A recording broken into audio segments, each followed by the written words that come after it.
Thank you.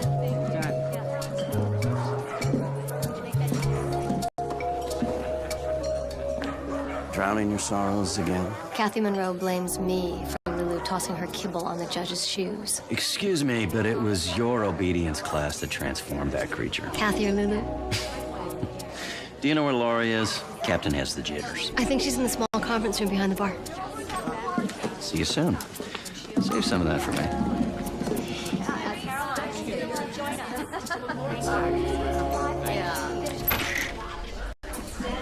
Hello, Laurie. Thanks for coming. No problem. I'm a little nervous. Well, that's to be expected. Let's have a look here.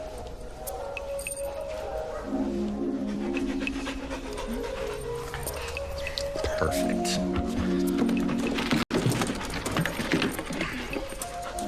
You try that remedy I prescribed? The one with the impatience? Oh, yeah, put a few drops in his water. That's good. You know, his heart rate's a little elevated. You have been such a good boy, and you're gonna be even better for your mom. It's just mostly chamomile. I like to use it. Helps him relax. Great. Okay. Yeah, see? So, how you doing? Oh, well, a little nervous. I could put some of this on you if you like. I'm okay, thank you. You know what? No Goldman's ever taken the top prize before. And that makes you a star. I don't know about a star. I'll settle for not making a fool of myself out there. You're gonna do fine. All right.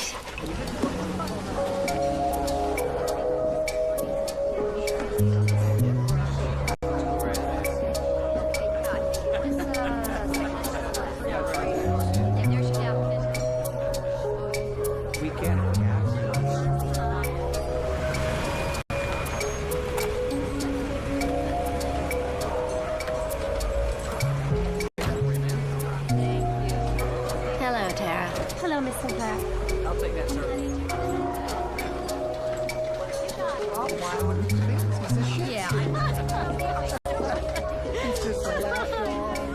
Excuse me, miss.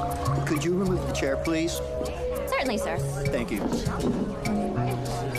Hello, Judy. Hello. Should have been our Dexter. I know. Why did our little boy have to come in second to that stupid hair? Hello, Lorraine.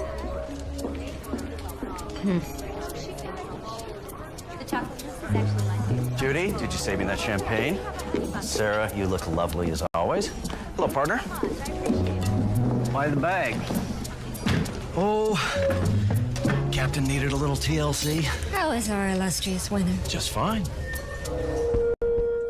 Ladies and gentlemen,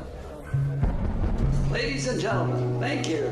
Today is a proud day for the West Valley Kennel Club. On behalf of the committee, I want to welcome you all to the award luncheon for this year's dog show. Now let's bring onto the stage the deserving winner of Best in Show with his deserving owner.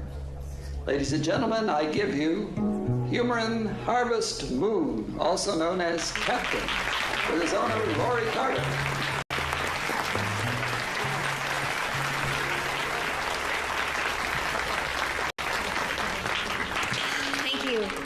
I want to thank everyone who's been so supportive of us over the last few years.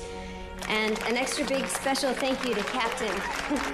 Just owning a dog like Captain is reward enough, but to have him win an award like this is too wonderful for words. Thank you so much.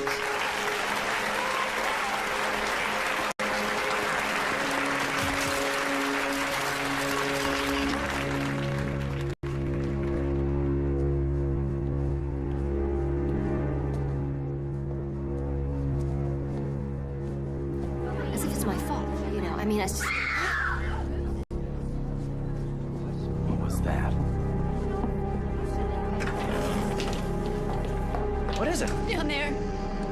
Be careful. Wait here.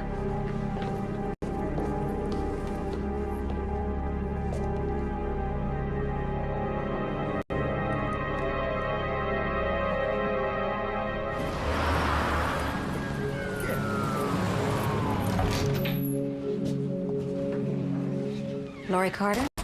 Yeah. I'm Detective Hanson. Do you understand why you're here. You think I murdered Frank Sinclair? Didn't you? He sent me a message telling me to meet him backstage. By the time I got there, he was already dead. 2 people saw you holding the gun that killed him. I found it on the ground next to him. I know I shouldn't have picked it up. I didn't kill him. What was your relationship with Mr. Sinclair? I think I need to talk to my lawyer. That can be arranged. But under the circumstances, I'm placing you under arrest for the murder of Frank Sinclair.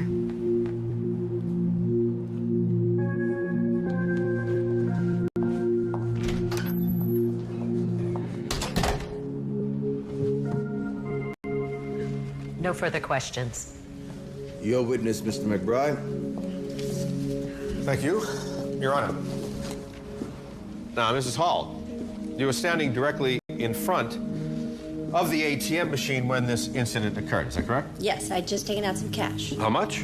$320. I see. And then what happened? Someone barged into me, grabbed my wallet, and ran up the street. What time was this? 8:42? 8:42. I just checked my watch. I see. So it was already dark. It was, but there's good street lighting directly by the ATM. And how long did this incident take? About 5 seconds, I would guess. 5 seconds. And yet you were still able to pick out your assailant from a police lineup. Yes. Do you see that person in the courtroom today? Yes. Would you point him out for us, please? That man sitting at the table. Thank you. Please let the record show that Mrs. Hall has identified the young man sitting next to my associate, Mr. Newberry, at the defense table. Now, you're absolutely sure that this is the man who assaulted you and stole your money? Yes. Absolutely positive? Absolutely. Objection, Your Honor. How many times does Mrs. Hall have to answer the same question? Sustained. Mr. McBride, she's sure, okay? Can we please move on? Yes, Your Honor. I just wanted absolute clarity on Mrs. Hall's identification of her assailant. Well, you have it. Yes, I do. Thank you, Your Honor. Mr. Singh, would you please stand up? Are you still absolutely sure, Mrs. Hall? What is this, Mr. McBride? Merely trying to point out, Your Honor, that sometimes we can't even trust our own eyesight. This is Mr. Kim, by the way, and if you need a good bookkeeper, he works for my accountant. I'm sorry, I guess I didn't get as good a look at the man as I thought I did. Well, I move for dismissal, Your Honor. Under the circumstances, the people have no objection. This case is dismissed. But I'm not through with you, Mr. McBride. I told you before I wouldn't stand for any stunts in my courtroom. You held in contempt. Take Mr. McBride somewhere he can reflect on his theatrics. Bring the checkbook. Picked a good day to visit, McBride. Yeah? Why is that? Meatloaf Day. Really? What's so special about the meatloaf? You can't even tell it's roadkill once the chef's through with it. Of course, you should just apologize to the judge, pay your fine, and get back to work. Well, you know, Jonesy, as it happens, I am partial to meatloaf. Whatever you say, McBride. Whatever you say. Don't hurt yourself in that. Some lawyers have been known to do that. Hello? If you don't mind me asking, what's a lawyer doing in here? Well, it seems I'm just a little too theatrical for a certain judge. How about you? Bail hearing. What's the charge? Murder. Really, murder. It's funny, you don't look the type. I'm not the type. It's what I keep trying to tell everyone, but no one believes me. What happened? It was the perfect day. My golden retriever had just won Best in Show at the West Valley Dog Show, and there was an award banquet to celebrate. Congratulations. Yeah, good old Captain. Do you like dogs? I must. I have one. Really? Jessie. Mutt. Mutts can be great. Yeah. So, what happened after the banquet? Captain was feeling a little off after the presentation, so I thought the best thing would be to bring him back to the car, you know, get him away from all the noise. So, I was in the lot when I got this text message on my cell phone. From who? My ex-boyfriend, Frank Sinclair. What did the message say? He asked me to meet him at the back of the country club. He said it was urgent. I found him lying on the floor, bleeding. And there was a gun next to him. The next thing I know, I'm being charged with murder. Who's representing you? Alan Gilchrist. Yeah, Alan. I know Alan. He's one of the good guys. He knows what he's doing. guess this is it. Good luck. Gilchrist is not coming. What? He's on his way to the hospital. They think he's had a heart attack. Oh, God. So what happens now? Alan's the only lawyer I know. They'll find you a public defender. Or you can wait in a cell until they know what's going on with Alan. That could be ages, couldn't it? There is another way.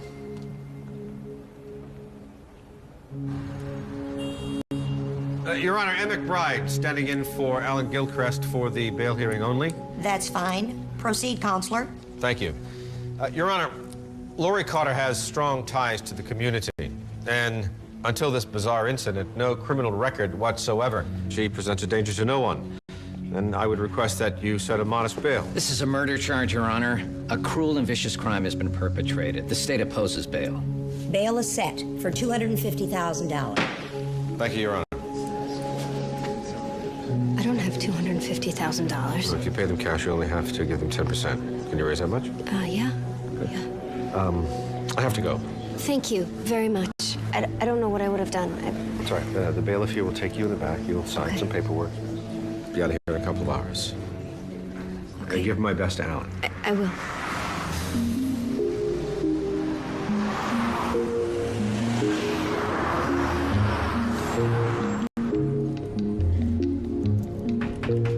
Mr. McBride? Lori Carter. Hi. Come on in. Thanks. I hope I'm not interrupting. No, not at all. Just catching up on all the important fish news. Ah. Have a seat. Thanks. Let me guess. Alan cannot continue on your case. That's right. How did you know? Well, even though I thought we hit it off pretty good when we were in the joint together, I heard Alan might be laid up for a while. Yeah. I didn't know what to do. I guess I'm looking for another lawyer. Oh, did you happen to know I am one? Yes, I had heard that somewhere. Huh. So, where do we start? Tell me what happened that night. Frank sent me a text message to meet him backstage, so I went. Frank! And found him on the floor. Did you touch anything? I guess I might have picked up the gun. Frank! Somebody help! All I could think of was whether or not he was okay. So basically, you just covered the entire murder weapon with your fingerprints. I didn't know what I was doing. I think I was in shock. But you have to believe me, Mr. McBride. I didn't kill Frank Sinclair.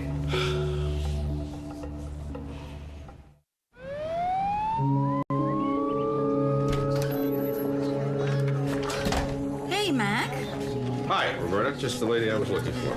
Look at that. Phil has upgraded my cell phone. Now I can send emails, browse the web, even take photographs. Say San Andreas. San Andreas.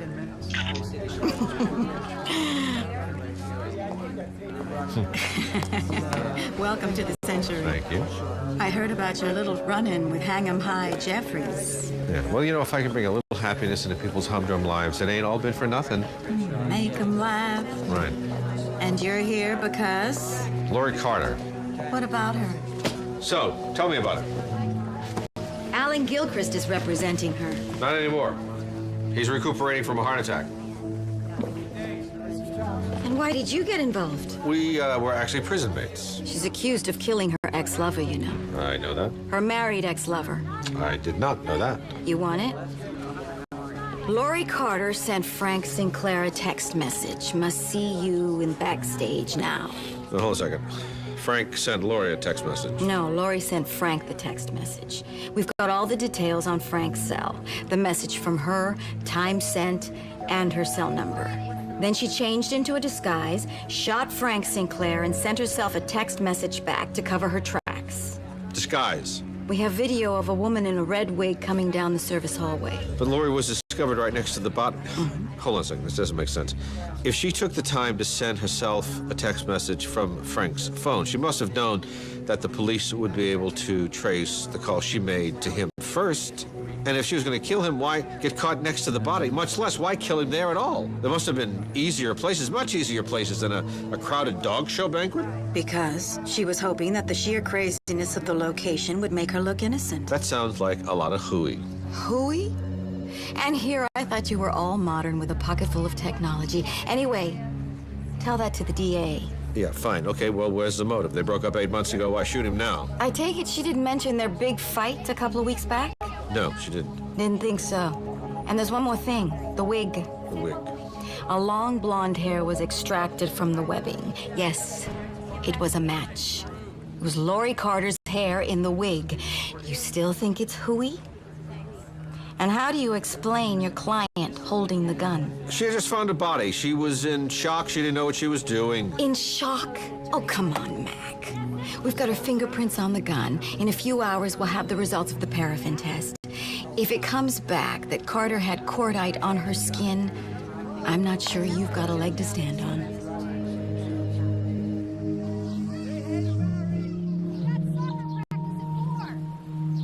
So tell me about the text message. Well, like I said, I got a message to meet Frank. Did you send him a text message that day? No? Someone did. The police have a record showing it originated from your cell phone. That's ridiculous. I had my phone with me all day. I didn't send him a message. I can't imagine how anybody else could have. Okay. What about your relationship with Frank? When we first met, you said he was your ex-boyfriend. You failed to mention he was married. And then you were having an affair with him? Our relationship's been over for 8 months, Mr. McBride. I got over Frank a long time ago. Yet you just had an argument with him a couple of weeks ago. It was no big deal. Every couple of months, Frank would come to me and say he missed me, and then he needed me back. But by then, I had stopped listening.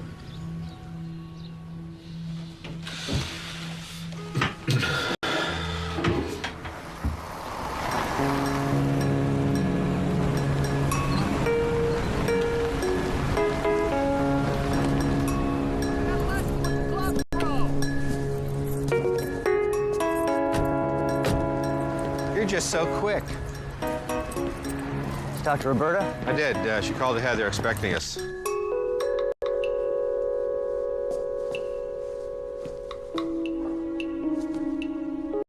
Why did she run back down the hall?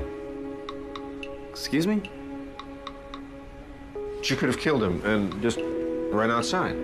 No one would have been the wiser. And she chose, though, to go back down the hall where she definitely would be seen by the security cameras. We gotta get copies of that footage from Roberta. You know, if Lori didn't commit this murder, then someone has to be framing her. That's right. And that person would have had to send Frank a text message from Lori's phone. So she'd be caught in exactly the wrong place at the wrong time. But didn't Lori say that she had her cell phone on her all day long? She did. Not only that, they'd have had to get hold of Lori's hair to stick in the wig. You know, that doesn't just take planning. That takes an evil mind. You know what, I gotta tell you, that's just about the worst. What exactly? Framing someone. I mean, committing a cold-blooded murder, knowing that you're gonna stand by quietly while somebody else spends the rest of their lives in jail. Well, you know what, we can't help the dead guy, but maybe we can help Lori. Meet me at the Sinclair house, okay?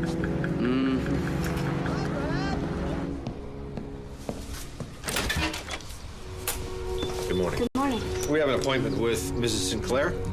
Mr. McBride? Mm-hmm. Please come in. She's expecting you.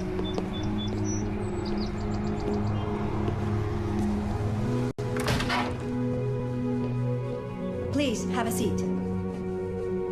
I'll let Mrs. Sinclair know that you're here. Thank you.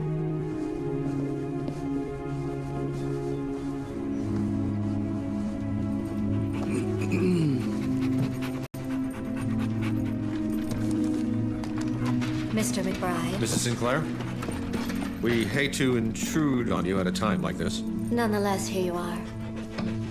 Mrs. Sinclair, I hope... Please sit down. Thank you. Mrs. Sinclair, I hope that you can appreciate that we have a duty to our client. Your client. I understand how difficult things have been for you. Do you understand? What exactly would you like us to understand? February 13th last year.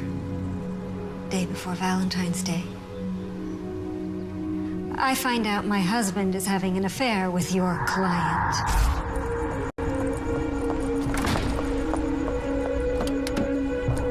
I was upset. I was angry. I wanted to confront him.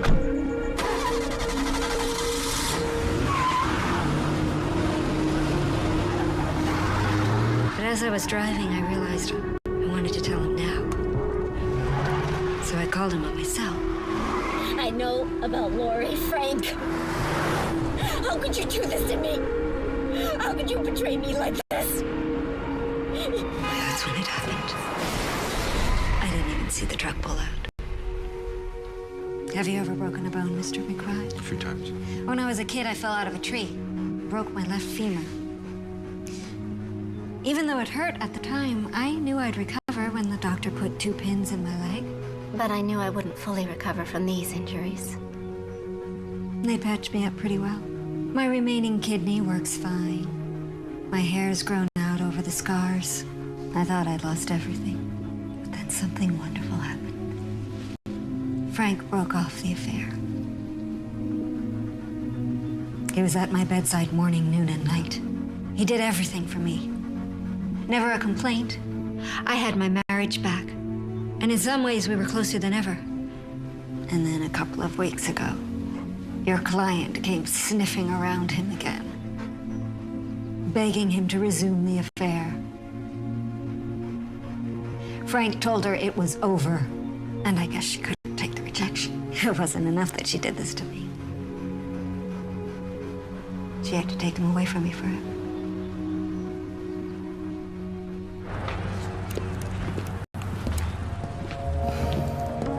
That went well. I want you to find out who Sarah Sinclair's doctor is. You're not suggesting she had anything to do with the murder, are you? She's in a wheelchair. Gives her a perfect alibi, doesn't it? That's pretty cold. Phil, look. Let's remember Lori Carter was Frank. This wasn't a case of being in the wrong place at the wrong time. This was premeditated, meticulously timed, and unlike the courtroom, except for my client, I'm going to consider everybody guilty until proven innocent. If we don't think like that, we might as well tell Lori to pack her bags because she's going to prison for the next 30 years. See you back at the office.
Thank you. Sure. I'd like to talk a little more about you and Frank Sinclair. Okay. Before you broke up, how long were you together? A year and a half. How did it start? We would bump into each other at the various dog shows. We would have a drink together after a show, and then he started calling me. I realized he had more than drinks on his mind. What did you do? I told him I would never have an affair with a married man. Which is when he said that his marriage was over, and that he'd fallen in love with me. Did you fall in love with him? Hook, line, and sinker.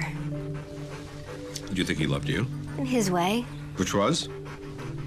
Having your cake and eating it too way. So he wanted you, but he had no intention of leaving his wife. That's why I ended it. What was the argument about? Please, Lori. Sweetheart. I'm going crazy without you. I told you, Frank, I'm not going to do this anymore. But I love you. I love you too. But it's so dishonest, and I feel cheap and dirty, and it's not fair to me or to Sarah. If you loved me, you'd want to be with me. If you loved me, you would leave Sarah. And I know now that's never going to happen. It's not as simple as that. Yes, it is. Oh, come on! To hell with you, Frank. Yeah. Well, to hell with you, too. Fine. Those are the last words we spoke to each other. Were you aware that Sarah knew about the affair? No, of course not. You know, I need you to start doing some thinking for me. Okay. Whoever did this, murdered Frank, framed you, knew about your life. They knew about your schedule. They definitely knew about the affair, maybe even knew about the argument. I would say the odds are that you're in regular contact with this person.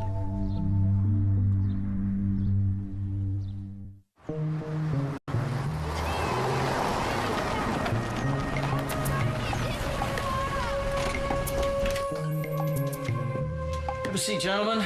Thank you. How can I help? Well, we're just trying to gather as much information as we can. Do you mind my asking how long you and Frank were partners? About 5 years. I met him when he moved to L.A. He was looking for a vet's practice, and my old partner had just left. Good riddance. But frankly, I wasn't doing too well on my own, so we teamed up. Well, it seems to have worked out. Worked out great. Frank made an impact right away. Clients liked him. Animals loved him. Never looked back. Sorry. I just can't believe it. We worked so well together. Business was growing in ways I never imagined. Not to mention he was my friend. Did Frank have any problems that you were aware of? Well, there was one thing that was a little weird. Weird? Yeah, he was always a very calm guy, you know, but in the past couple of weeks, he'd been getting these phone calls that bothered him. And then this letter arrived. Frank? Everything all right? Everything's fine. Excuse me. Did you get a look at what was in the letter? No. Any chance we could look through his office, see maybe if the letter is still there? No, I've already done that. Whatever it was, Frank did not want it in the office. Any idea when these calls came in? Not really, just off and on. Well, I'm sorry to have to cut this short, but I do have other patients. I understand completely. Thanks for your time. Certainly. If you want to talk about anything else, just give Debbie a call. Thanks, Doctor. Thanks.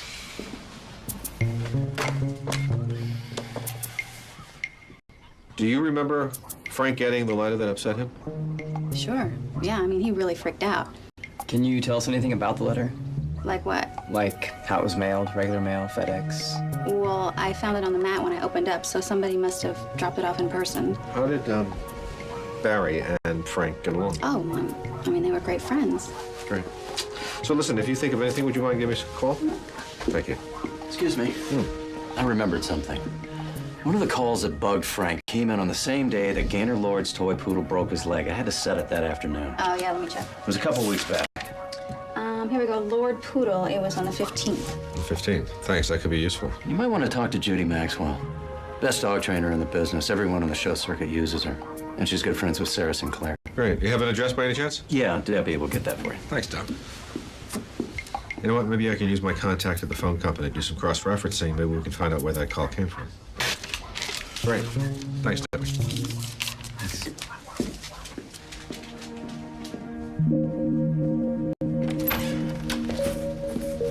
Could those calls have actually come from Laurie? I don't know Laurie Carter that well yet, but I just can't imagine Frank Sinclair being intimidated by her. So what does that leave us with? Not very much. But it's early in the game, right? Tomorrow we'll track down Judy Maxwell and see if she can shed some light on somebody else that might have a grudge against Frank Sinclair. I got it. McBride and Associates. Hey, Mac. Look, just calling to see if you wanted to get in on the pool at the precinct. Pool? What pool? A little late for football, isn't it? Well, since you just got Jeffries as your trial judge, we're taking bets to see how long you can last without seeing the inside of a jail cell. Very funny. Jeffries is our trial judge. Well. Dr. Gordon, I want to thank you for taking the time to see me. Well, I can only spare a few minutes. I'm doing surgery. I understand. I'm trying to find out a little more about Sarah Sinclair's injuries. What would you like to know? Why isn't she walking? Mr. McBride, this is confidential. This is not just idle snooping on my part. I'm involved in a murder investigation. I don't want you to divulge any confidential information. I'm just curious about her injuries. If necessary, I could get a subpoena.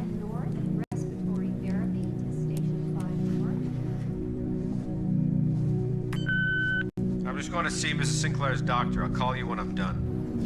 Know something about x-rays? These were taken a few weeks ago. Sarah suffered severe injuries to the hip bone. See, severe breaks here and here. Those are why she'll never walk again. Is it possible I could borrow these x-rays, show them to an independent medical expert? Out of the question. Sorry to disturb you, but Dr. Rahman needs to talk to you for a second about a consult. Ask him if he can wait for a minute. Okay. Sorry about that. Sorry. Sorry, Dr. Gordon, but he says he needs to speak to you now. All right, tell him I'll be right out. Excuse me. Yes, certainly. Please, take your time.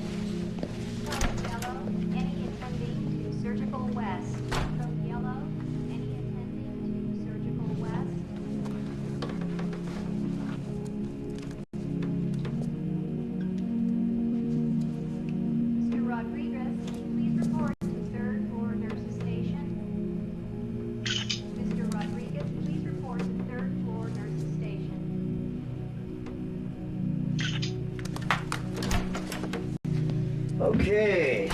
Sorry about that. It's all right. Oh, where was I?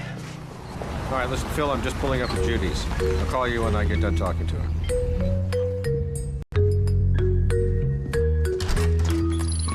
Hi, you must be McBride. I am, hi. Thank you for seeing me. Sure. Come on in. Thanks. Oh, good. Thank you. Can I get you something to drink? I'm fine. No, it's all right. So what I'm trying to do is build what I call a timeline, basically figuring out who saw Frank, when they saw him, the day he was murdered, that sort of thing. Okay. So when was the last time you saw him? Must have been around lunchtime. I would say 12-ish. And his body was discovered at 1:30. Straight after lunch, everybody started moving around, and I slipped out. I know this sounds crazy, but I spent ages looking for a ladies' room that was not out of order. And then when I came back, Sarah was looking for him. And then we heard the scream, and then I rushed backstage with Barry. And you were friends with both Frank and Sarah? Well, Sarah more than Frank. We used to see each other at the dog shows, and, we just hit it off. When I first met Sarah, she was having a lot of problems with her German Shepherd, Louis. And after a few months of training with me, he won Best in Breed. So we became very close, and I've trained all her dogs, including Dexter. You were around when Frank met Sarah? Oh, yeah. I mean, Sarah had a lot of boyfriends, but Frank just swept her off her feet. She felt he was the only one who really loved her, not just for her money. You knew about the affair between Frank and Lori? Yeah, I mean, everybody knew. That's, how it got back to Sarah. Are you surprised that Frank and Sarah stayed together? No, not really. It was basically a good marriage by LA standards. Wow. Looks like Sarah's dog. They're brothers, actually. This is Rudy. Rudy is like the slow, steady type, and Dexter's a little more feisty. But Rudy is very good at old-fashioned dog tricks. Rudy, dead.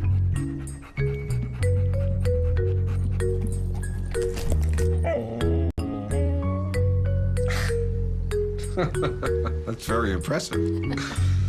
Well, I'm sorry. I've taken enough of your time, but if you think of anything else, do you mind giving me a call? Sure, no problem.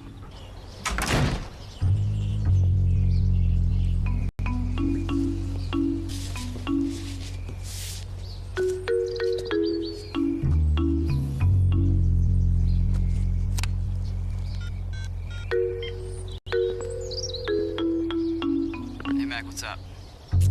Something just occurred to me. What if this wasn't about Frank? What do you mean? What if this murder was a way of getting at Lori? The only person I can think of who really hates me is my ex-boyfriend, Michael. Michael White. But I haven't seen him in a couple of years. Tell me something about him. We lived together for a while. He got so jealous and aggressive. In the end, I had to have a restraining order to keep him away. Last I heard, he moved to Vegas to become a dealer.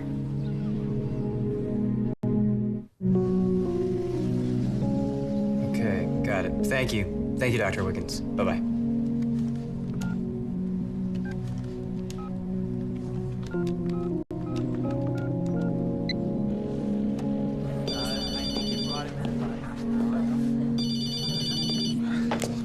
Hey, Phil. Yo, Mac. Hey, got the second opinion on Sarah Sinclair's x-rays. And she definitely cannot walk. Guess you were right. Guess I was. Talk to you later.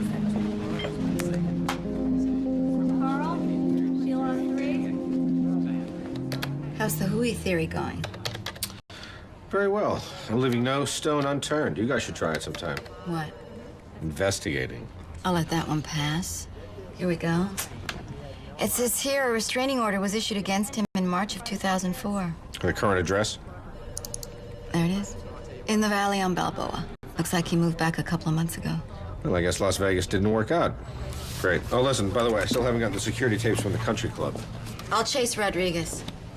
Hey, Roberta. You're a pal. That's an understatement. Yeah, just go ahead.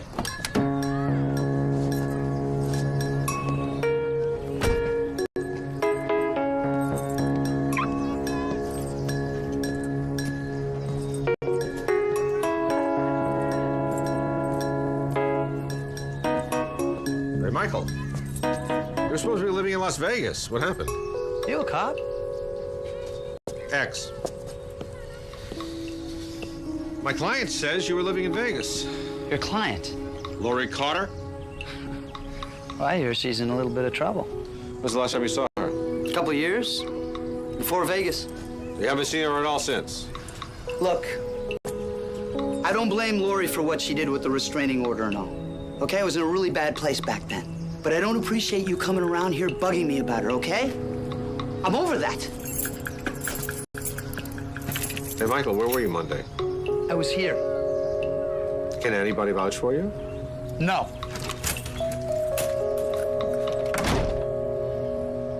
Nice guy. I know you've answered all these questions before, but what time did you last see him? We just finished lunch. It was 1 o'clock. Everybody started moving around, chatting. I spoke to a few friends, and then it felt stuffy in there, so I decided to go out and get a breath of fresh air. And what time exactly was that? A little after 1. And did you see Frank again after you left the table? Maybe across the room, I don't remember. Excuse me. Mrs. Sinclair is a bank, I think. You'll have to excuse me. Certainly.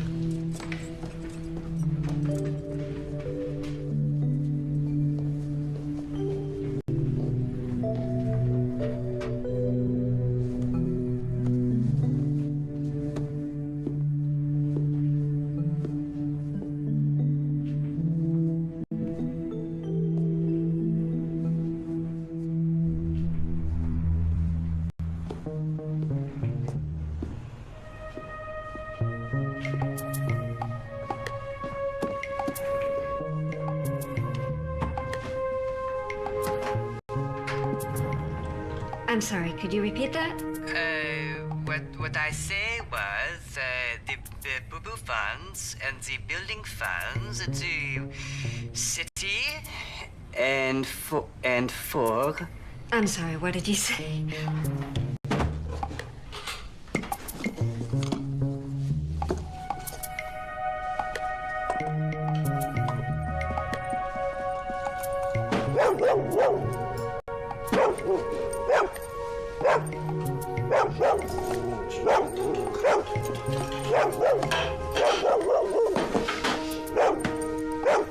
Well, hold, please.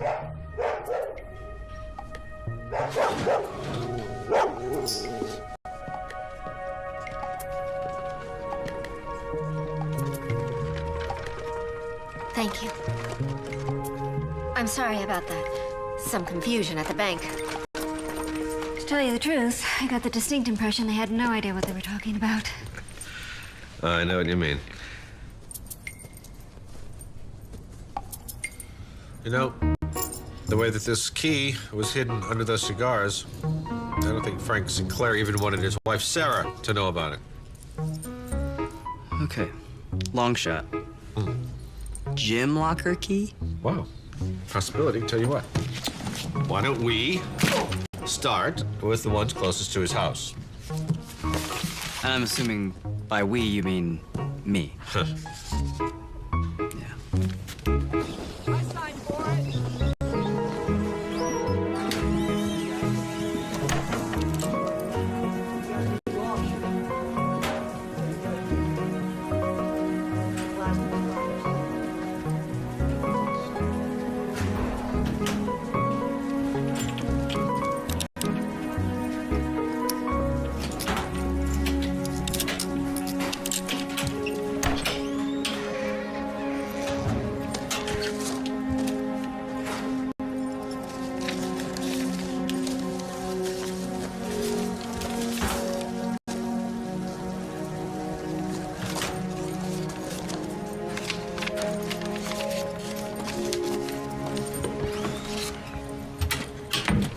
got no date, no name of the newspaper, really nothing to even tell us what this headline means.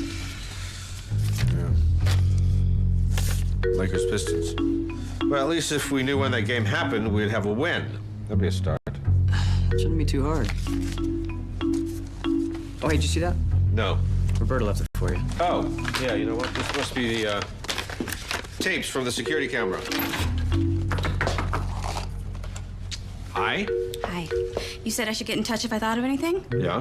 Well, how about that Barry Hastings is a two-faced liar who's laughing all the way to the bank? Come on in.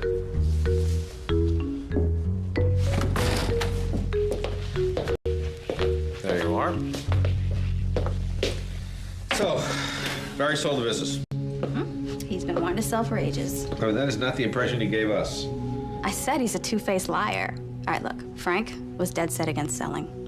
I mean, they would argue about it all the time, yelling and screaming at each other. But in the end, Frank went behind Barry's back and told DeWitt Braun he was never going to sell, no matter what the price.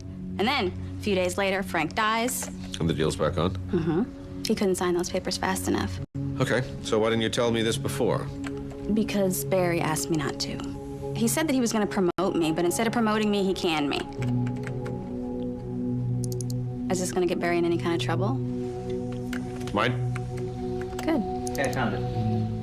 Lakers beat the Pistons 110-90, February 18th, 1998. Good work. Love the Lakers.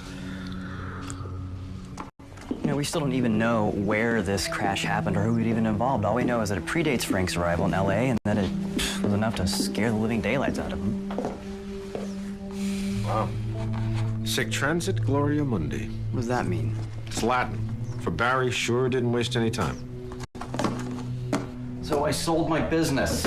It's not a crime. No, neither is lying to us about your intentions of a happy future in business with Frank, but it still looks bad. Yeah, a jury might think that gives you a motive. Frank never wanted to sell, did he? He wouldn't even consider selling. I could never understand it. Gotta be honest, we've done a little digging into your credit history. It seems you were broke, and the sale of this place really got you out of a hole. Do you have any idea what it costs to keep up appearances? State-of-the-art equipment, the latest Porsche. You're damn right I was broke. Oh, and let's not forget, I didn't have a super rich wife to bail me out. Barry, where were you when Frank was murdered? Probably at the bar. I just had another argument with him, and the last place I wanted to be was anywhere near him. Wait a minute. I didn't kill him, if that's what you're suggesting. Well, you know what? A jury might think you had 2.6 million reasons to do just that. Well, prove it.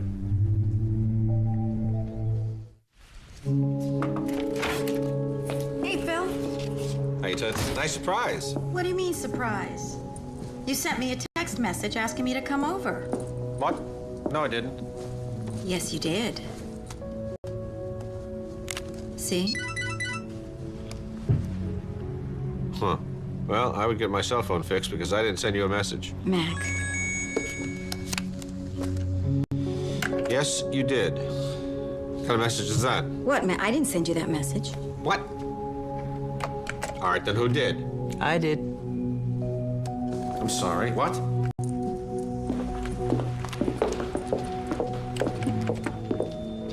You can go to your cell company's website and type in any text message that you want to send to anybody's cell phone. All you need is the number that you want to send it to. And the website walks you through it? You just fill in the blanks. You type in the number you want to send it to, the actual text message, and then any reply number. So hold on a second. It doesn't have to be the actual sender's cell phone number? No. So that's how Frank Sinclair got a text message from Lori Carter. Well, Lori Carter had her cell phone on her the entire day. Wait, you're gonna need more than that to keep Lori Carter out of prison. And Phil, next time you want to do a show and tell, just pick up the phone and call me and we can talk about it. You could have saved me a trip over here. Oh, don't be angry. I encourage him. What is this?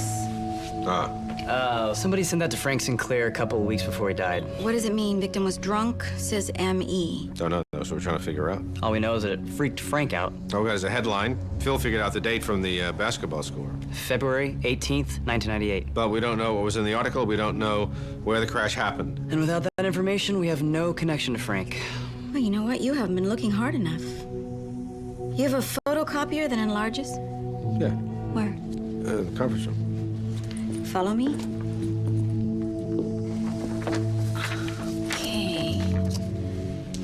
top of the first line of the article, just beneath the headline. Yeah. You can make out some of the capital letters, but the rest of it. Right. That's we got an M, right? Second word maybe it could be an E. Well, you know what? Medical examiner. That definitely goes with the headline. Yeah. Which means that the next two words most certainly would be the name of the examiner. We find that out. We've got our who. Then we just have to discover the where. That gives us our connection to Frank. Time for takeout. By the way, this doesn't count. What? You still have to buy me dinner. Is this better? Look, dinner and a floor show. Come on. Phil, you passed the onion rings? What? Phil. Out.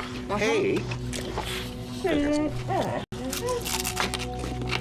All right, so I think we agreed that the first name is Charles. Yeah. All right?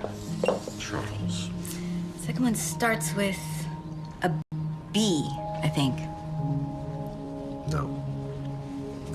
Maybe. But I'm going to say D. A-N.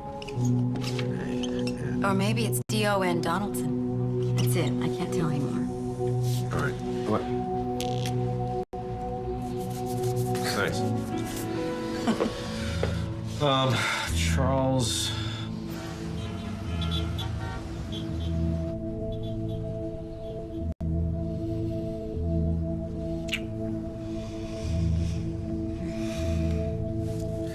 Definitely not that one. Oh my God. Can't be that one either. What time is it? Mac, I've got to go. Thank you very much, Roberta. Thank you for stopping by and helping us out solve this puzzle. Thank you, Roberta. I'm sorry. Thank you very much. You're welcome. Get some sleep. Huh? Yeah. Bye.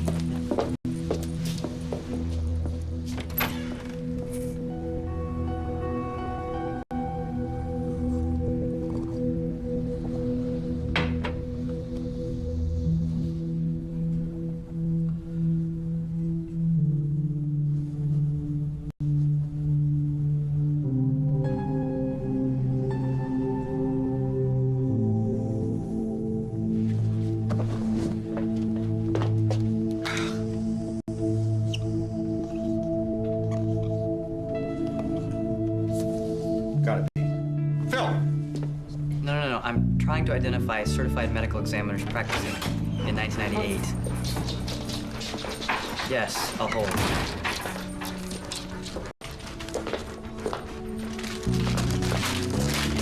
I think I'm finally getting somewhere. Gina passed me off to Marcia, who put me back on with Gina, who then gave me over to Richard, who's been really helpful to me. Hello? Yes, I'm here. Okay. Great. Thank you very much. Bye-bye. All right, so there was a Charles Detweiler practicing in Sacramento in the 90s, retired in 1999. Great. What's next? Well, every major newspaper archives their content online, so now that we know the paper, the rest of the story shouldn't be a problem. Great. You type, I'll make the coffee.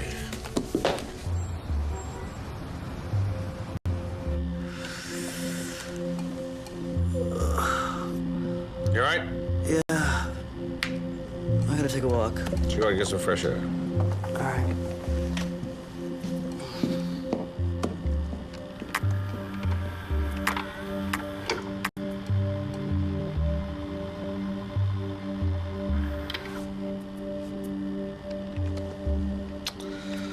Well, Michael, you lied to me. Jesse, Phil will be back soon, all right? Stay here. Good talk.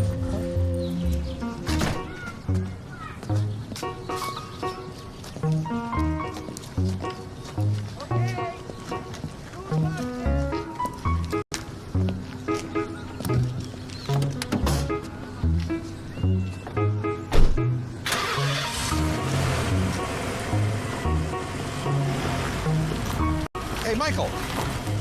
You know what? It's a really bad idea to lie to me. You were at the awards banquet. You were seen on the security camera.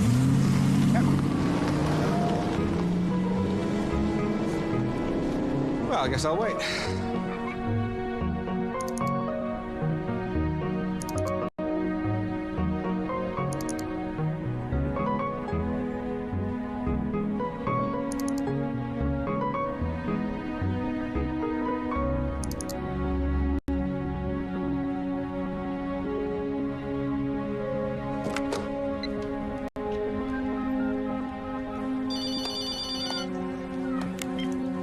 Yeah, Phil. Hey, where did you go? You were gone when I got back. Yeah, I had to go talk to somebody.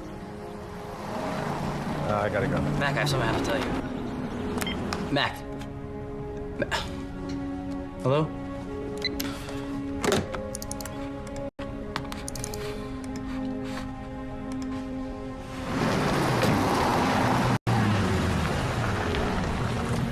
Hey, Michael, you know what I think would be a good idea? A little truth. Okay.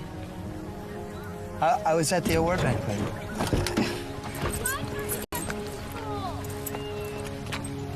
All I wanted to do is I wanted to talk to her. Why? To try to get things back on track. You know, maybe get her to lift the restraining order. I mean, the trouble was, every time I would get close to talking to her, someone else would get there first.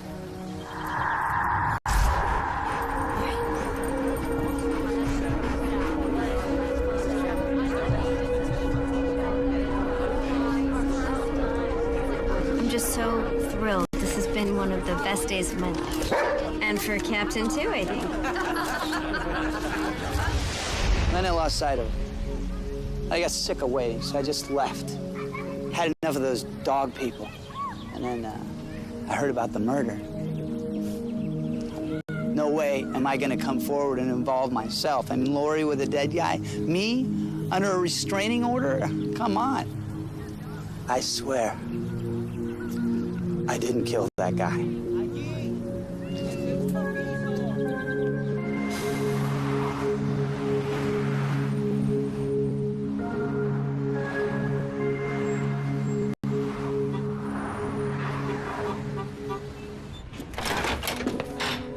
Hey. Hey.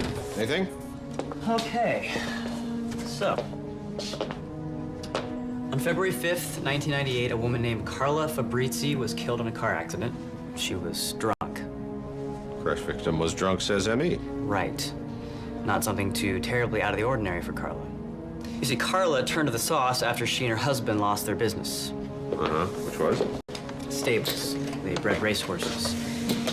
And everything started to go south after a vet misdiagnosed equine viral arteritis. Foals died, a couple of pregnant mares aborted. The stallions became untouchable. Guess who the vet was? Frank Sinclair, or Frank Reynolds as he was called then. Changed his name.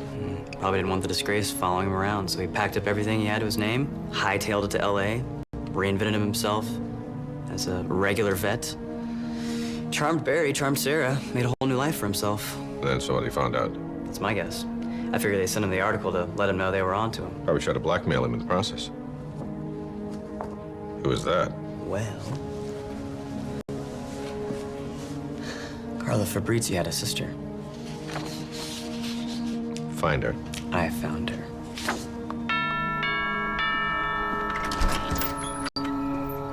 We know about Carla.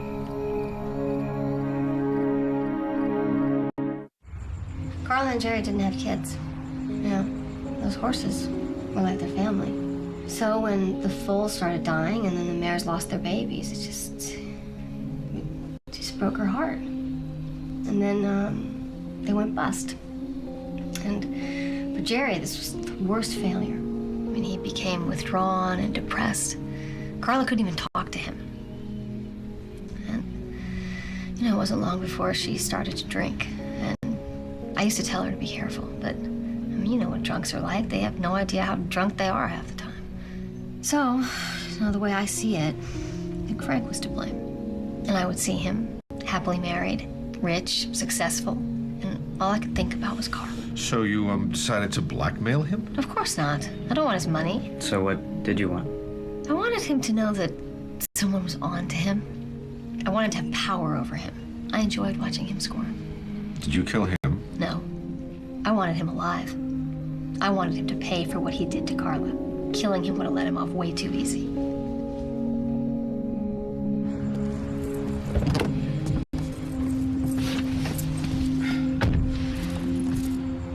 Well, it certainly explains why Frank was so dead set against selling. Anybody willing to pay that kind of money would double check his credentials. They're going to find out that he wasn't who he said he was. He wouldn't take that risk. You think she killed him? She had motive coming out of her ears. She's smart enough. But framing Laurie, though, where does that fit in? You know, it's like we said, I think we need to think outside the box. Okay. Meaning? Meaning that having this whole extra element of the crime, the framing, just sort of like we're automatically assuming that the killer had some sort of double motive. You know, that they not only wanted Frank dead, but that they wanted Laurie punished. What if that's not the case? What if this is just some sort of elaborate scheme to throw us off the scent of the real killer who doesn't really care what happens to Laurie, and as long as Frank Sinclair or Frank Reynolds or whatever his name happens to be, pays for what he did. Wow. It's impressive. You come up with that all on your own? Yeah. Yeah. Apparently I've learned something from the master of deviance, misdirection, and obfuscation. It's about time.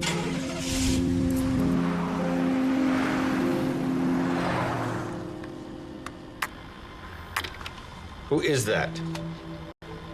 You know, whoever it is, there's something that's just not right about this. Why did the killer go back and go past the security cameras? So we'd think it was Laurie. Oh, the wig did that, didn't it? The killer could have stuck Laurie's hair in the wig, still gotten out of there unnoticed. Something else. It's like the answer is staring at me and I can't see it.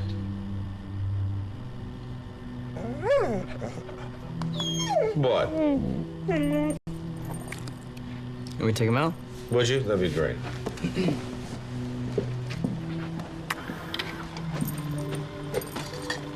here, Jesse.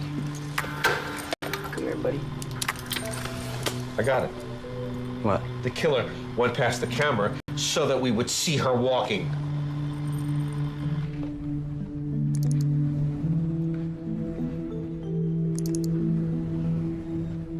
All right, right there. Remember Sarah told us that she broke her leg when she was a child? Yeah, right. She said that she had 2 pins placed in her left femur. Uh-huh. Where are the pins?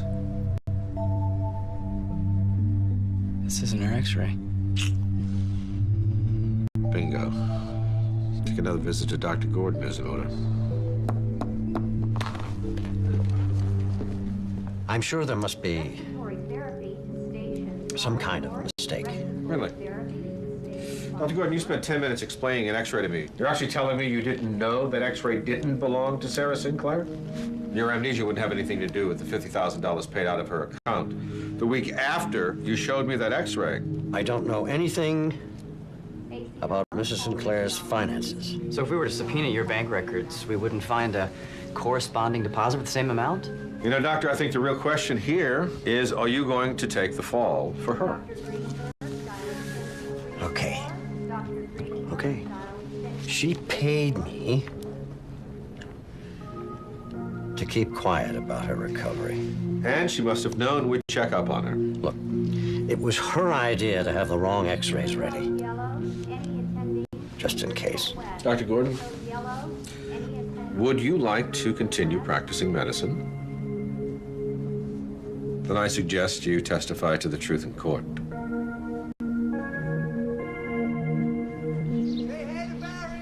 My God, she must hate me so much. The way we figured it, Sarah had to start planning this right after her accident. Mm-hmm. She would have had to hide her recovery from everyone. Including Frank. But how did she arrange to get my hair in the wig? What about the text message from Frank? Well, that we call reasonable doubt. Which means we have no actual proof. So then how do you do it? It's like a little game. In court, I paint a picture of what actually happened. The DA objects, but in the process, you hope the jury realizes that it is, in fact, what happened. But it's not just games. And we do have the doctor. Once I get him on the stand, and we destroy Sarah's credibility, it's only logical that the jury will think the only reason she could have had to hide her disability was to create the perfect cover for the perfect crime.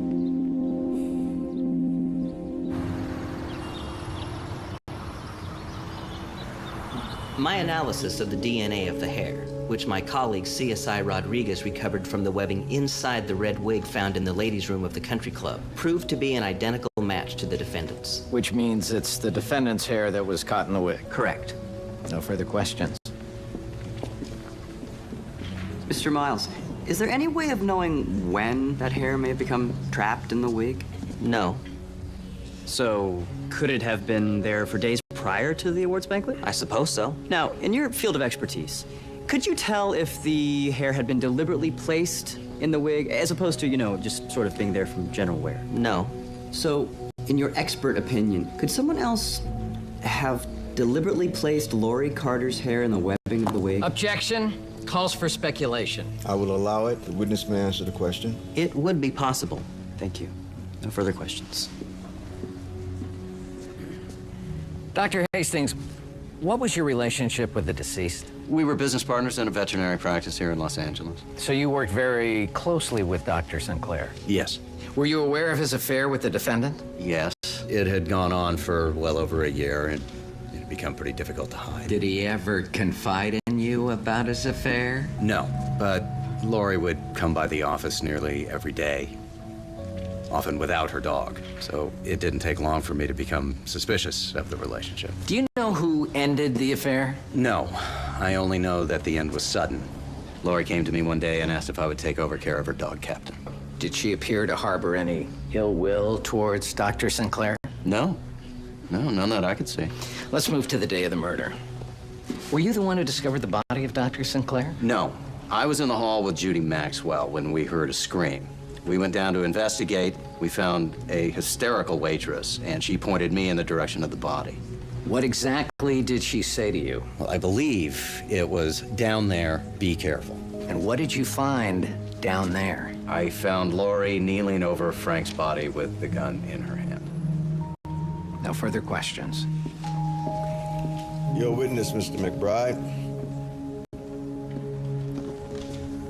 Dr. Hastings, did you see Lori Carter actually fire the gun? No. No, I did not. No more questions, Your Honor. The witness is excused. The people would like to call Detective Roberta Hanson. Detective Hanson, can you describe for us the conditions under which the body of Frank Sinclair was discovered? Mr. Sinclair was discovered by a waitress in the service hallway of the country club. He was already deceased, the result of a single gunshot wound. And was the defendant also present where the body was found? Yes. 2 witnesses saw Miss Carter kneeled over the body with the murder weapon in her hand. Was the weapon registered to Lori Carter? No, the weapon belongs to a man who reported it missing in 2000. Most likely it was bought on the black market. Was paraffin testing done on the defendant to determine if she had in fact fired the gun? Yes. And a significant amount of gunpowder residue was detected on Miss Carter's hands. Did you find any secondary evidence to link Lori Carter with the murder? Forensics determined that 2 text messages had been sent during the approximate time frame of the crime. First, from Miss Carter's cell phone to Mr. Sinclair, asking him to meet her in the service hallway, and the second, with the same message, sent from the victim's cell phone to Miss Carter herself. And what conclusion, if any, were you able to draw from this? That Miss Carter lured Mr. Sinclair to the service hallway with the first text message, and then sent herself the second message to account for her presence near the body. Your Honor, objection. Supposition? Your Honor, it is Detective Hanson's job to do just that based on the evidence. Overruled. You may proceed, Counselor. Detective Hanson, were you able to ascertain any possible motive for the murder? Well, Miss Carter carried on an 18-month affair with the victim, and several acquaintances were under the impression that she wanted to resume the affair. We also found a number of witnesses to a very public fight between the victim and Miss Carter that took place less than 2 weeks before the crime. No further questions of this witness. Detective Hanson, when you tested Lori Carter for cardite, did you test her clothing as well as her hands? Yes, but the paraffin tested positive only on her hands, not her clothes. Strange. And was the residue localized to any specific part of her hands? Yes, only the palm side of both hands. Dr. Hanson, in your experience, doesn't usually discharging a weapon cause a cordite splatter to the chest, the wrist, the outside of the hands? Well, it depends on the circumstances, but often, yes. Cordite fans out from the weapon. So, in testing, it is more likely to find cordite on the outside of one's hands as opposed to the palms once one has discharged a weapon? Yes. So, stand the reason that because Lori Carter's palms tested positive, and not the outside of her hands, that's more indicative of someone who had picked up a weapon after it had been fired. It's possible. Yes?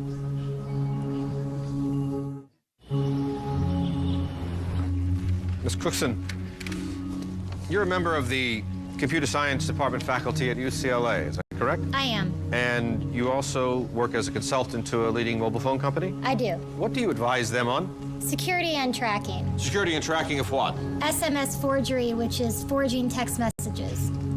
Would you explain that to the court, please? Objection, relevance. Your Honor, one of the key components of the prosecutor's case is that Frank Sinclair received a text message from Lori Carter asking him to meet her backstage.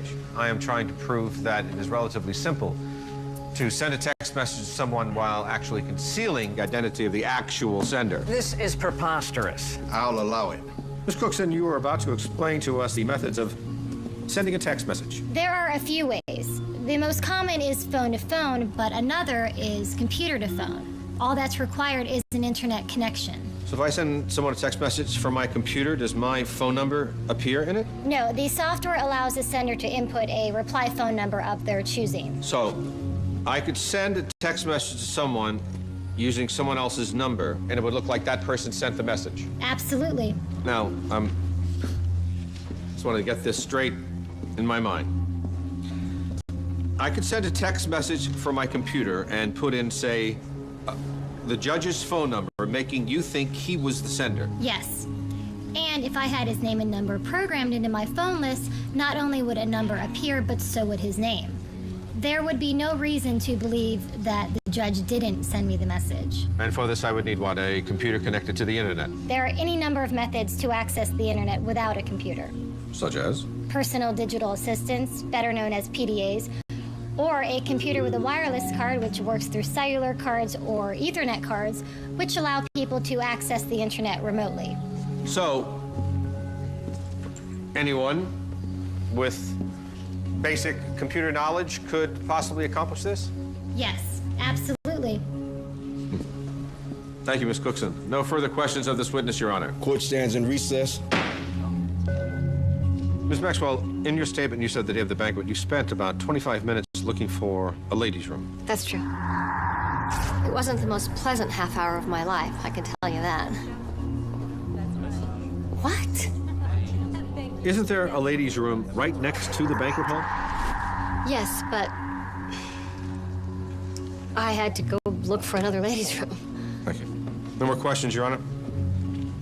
Mrs. Skinner, on the day of the Kennel Club Awards banquet, were any of the ladies' restrooms out of order? No, sir. How can you be so sure of that? During a function in the banquet room, we check the facilities every hour during the event. Okay, but how can you be assured that the inspections have actually taken place? The attendant will make a note of the inspection on the schedules that we keep behind each door, giving time and details of any problems. Your Honor, relevance? What are you trying to flesh out? Yes, Your Honor. If the court would allow us a little latitude, the purpose of our questions will become apparent shortly. I'm watching you, Mr. McBride. Like a hawk. Thank you, Phil. Mrs. Skinner, is this a copy of the schedule from that day? It is. And there are details of the inspections on that sheet. They are. Did any member of your staff put an out-of-order sign on that ladies' room? No, sir. No one from my staff did that. So, if there was an out-of-order sign on that door, it was put there by someone other than a member of your staff. Objection. Calls for speculation. Sustained.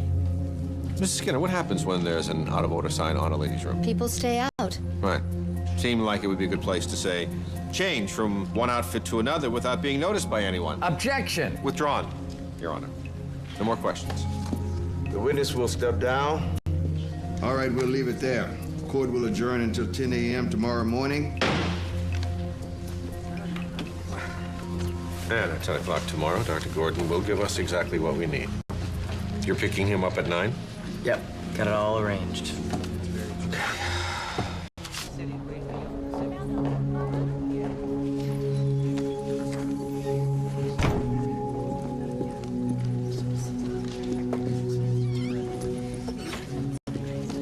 He wasn't there. I'm sorry, what do you mean he wasn't there? The hospital said he's taken an indefinite leave of absence. None of his neighbors know where he's gotten to, and if his family knows, they're not talking. So, what are we gonna do? All rise.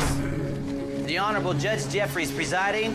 Los Angeles Criminal Court now in session. Case number 389-562. The People versus Lori Carter. Call your next witness, Mr. McBride. Right, this is a bit embarrassing, but it seems as though my next witness has disappeared. Oh, disappeared? Yes, sir. Under the circumstances, I would request a continuance so that we may regroup and try to find him. A continuance? Yes, sir. Are you seriously asking me for a continuance? Yes, sir. There will be no continuances.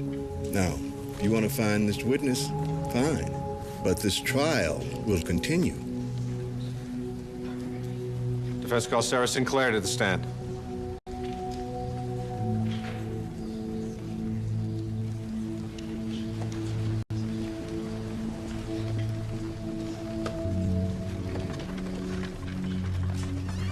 Thank you. You're welcome.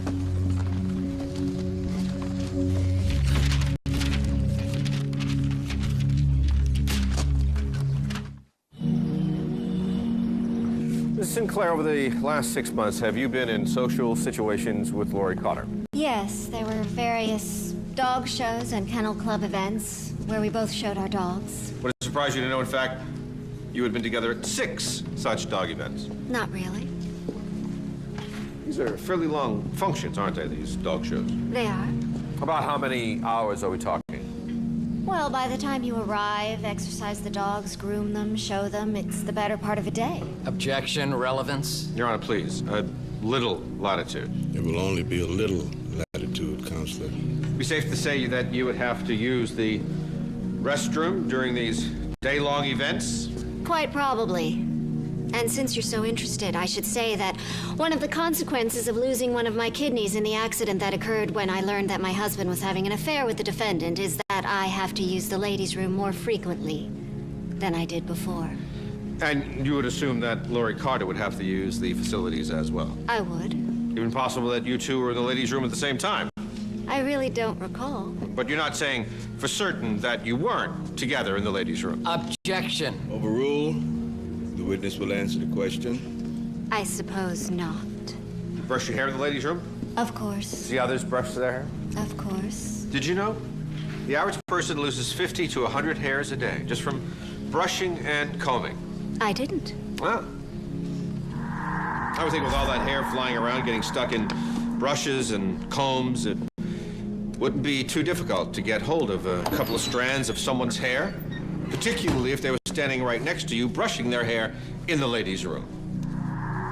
Objection, speculation. Sustained. Move on, Mr. McBride. In your statement to the police, you said that you last saw your husband at 1 p.m. the day he was murdered. Correct.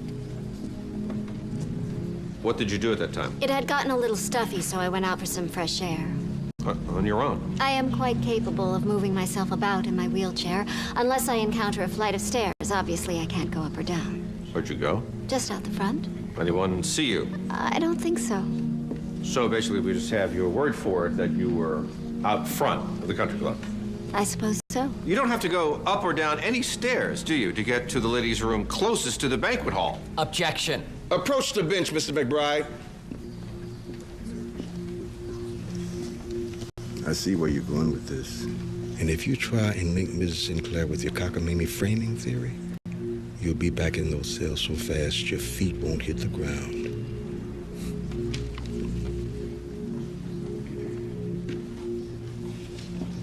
Mrs. Sinclair, how do you feel about Lori Carter? Objection. Overruled. Witness will answer the question. I resent her. Resent. Sounds like a bit of an understatement to me. I think you never forgave your husband for betraying you, and you wanted to punish him and his mistress. I try to remain civilized. Civilized? Is that what you call it? I'll tell you what I think happened. I think 6 months prior to the day your husband was murdered gave you ample opportunity to procure strands of Lori Carter's hair. Objection! Sustained, knowing that the day of the banquet was going to be a very uncivilized payback. you got yourself to the ladies' room.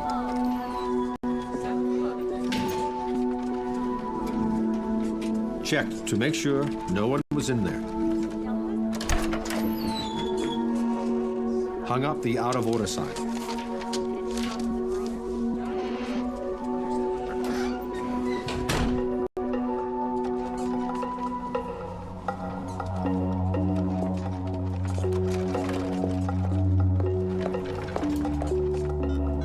Sent the text message to Frank to meet in the loading bay.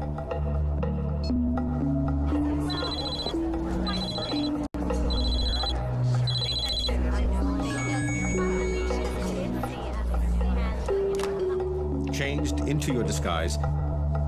Then you went to the loading dock and shot your husband.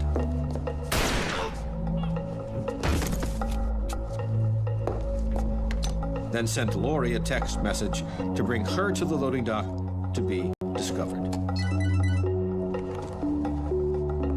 Then you went down the hallway, purposely getting caught on the security camera so that everyone would see that the killer could walk. Then you went back into the ladies' room and changed again.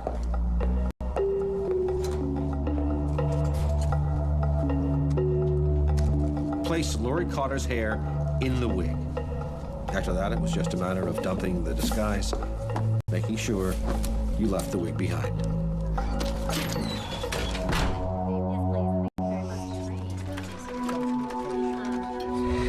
Your Honor, this is outrageous. Aren't you forgetting one small fact in your theory, Mr. McBride? I can't walk. Your Honor, I had intended on calling Sarah Sinclair's doctor. Objection. Sustained. Who has conveniently disappeared. Objection. Sustained. Who knows for certain that she I'm can't. holding you in fact. contempt, McBride. Bailiff, please escort Mr. McBride to a holding cell. Court adjourned till 9 a.m. Monday morning. Another way.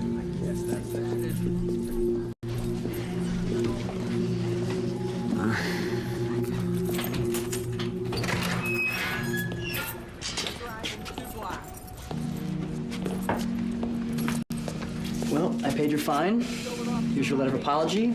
Sign it and we can go home. Sure about that, McBride? Got some really good turkey pot pie on. Ooh. No. Can I get something to go? Just open the door for me, Jonesy. Just for you. Cell 3.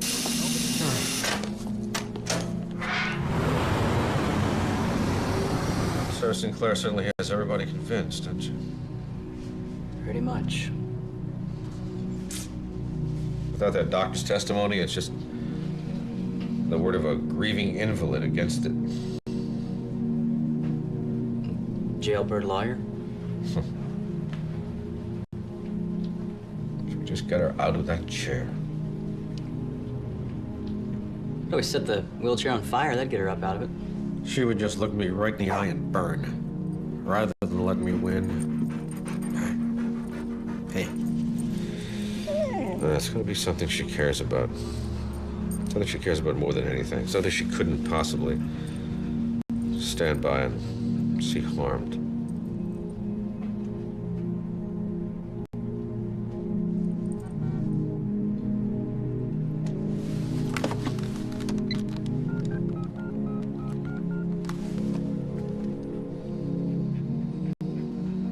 Judy Maxwell, hi, it's McBride. Listen, I need your help with something. Don't leave it in the backyard.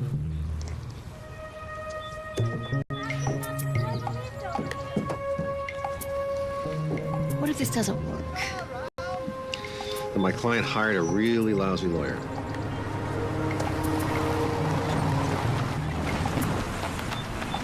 Ah, good. Hi. Mr. McBride, what are you two doing? And why did you tell me I had to be a witness? For what? Get in the truck, I'll show you. Why? Your Honor, the defense wishes to recall Sarah Sinclair to the stand. Your Honor, I think he's badgered the poor woman enough. I'm inclined to agree, Mr. McBride. Perhaps the weekend made you forget about your time in the holding cell. No, sir. I promise you. No tricks today. I'll give you the benefit of the doubt against my better judgment. Don't make me regret that decision. The witness is instructed to take the stand. Mrs. Sinclair, do you believe in miracles? Objection. Irrelevant. Sustained. Remember what I said, Mr. McBride. Yes, sir. Oh, I'm almost there, I promise. You know, the one aspect of this case that just kept nagging at me. Why would the killer make sure they were seen passing the security camera when they could have simply snuck out unnoticed? And then it became very simple. It was so that no one would suspect the one person who couldn't possibly be seen walking past the security camera. You. I cannot object strongly enough at the blatant harassment of this witness, Your Honor. Mr. McBride, do you have a fondness for being in jail? Because you're 2 seconds away from going there again. May I approach, Your Honor? While the hospitality of the county is top drawer, I do not wish to partake of it anymore. If the court would just allow me a little more rope, I'll either solve this case or hang myself with it. I'd be happy with either. Thank you. The reason I asked earlier, Mrs. Sinclair, if you believe in miracles, because yesterday, Detective Hansen and I witnessed one.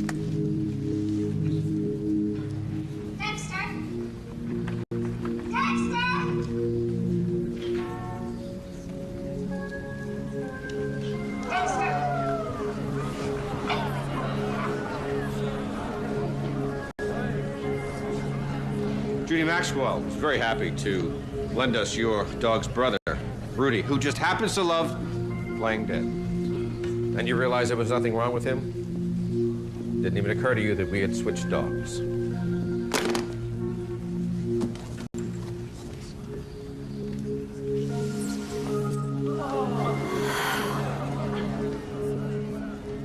If he'd just finally been finished with her. If I'd known I'd had him back for good, I could have pretended to make a slow recovery and just finally gotten out of this chair. And no one would have to have known. But he couldn't stay away from her. And I don't like to lose. Ever.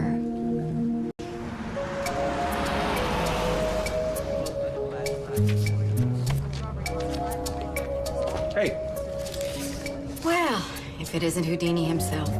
You managed to pull another rabbit out of that hat, didn't you? I'll tell you what, you know, if I hadn't had you as a witness to my little stunt, I probably couldn't have done it. I have a small token of my appreciation for you. More flowers.